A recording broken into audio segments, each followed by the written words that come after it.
Chapter 7. But they did not sleep. They waited and they listened. In the end, Mr. White got up to get a candle because the dark made him more afraid. He began to go downstairs, but suddenly he heard a noise at the front door. He stopped and he listened. He could not move. Then the noise came again. This time he ran. He ran upstairs, back into the bedroom, and he closed the door behind him. But again the noise came. "What's that?" Mrs. White cried, and she sat up in bed. "Nothing. Go to sleep again," her husband answered. But Mrs. White listened, and the noise came again.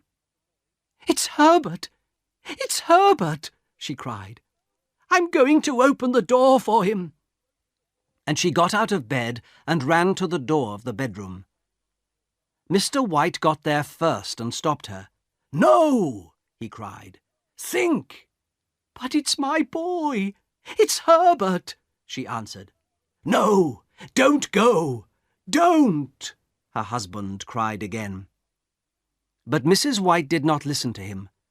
She opened the bedroom door and ran from the room. "I'm coming, Herbert! I'm coming!" she called. Mr. White ran after her. "Stop!" he cried. "Remember, Herbert died in the machinery. You don't want to see him."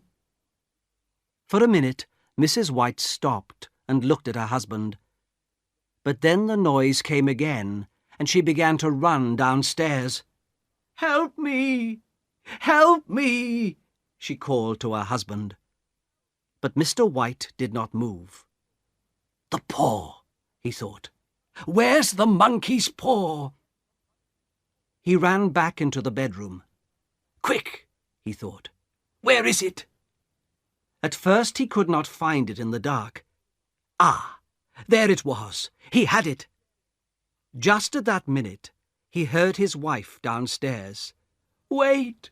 Wait, Herbert! I'm coming!" she cried. She began to open the front door. At the same time, Mr. White took the monkey's paw in his right hand, and he made his third wish. Mrs. White gave a long, unhappy cry, and her husband ran down to her. She stood by the open door. Very afraid, old Mr. White looked out into the dark. The road was dark and quiet, and there was nobody there.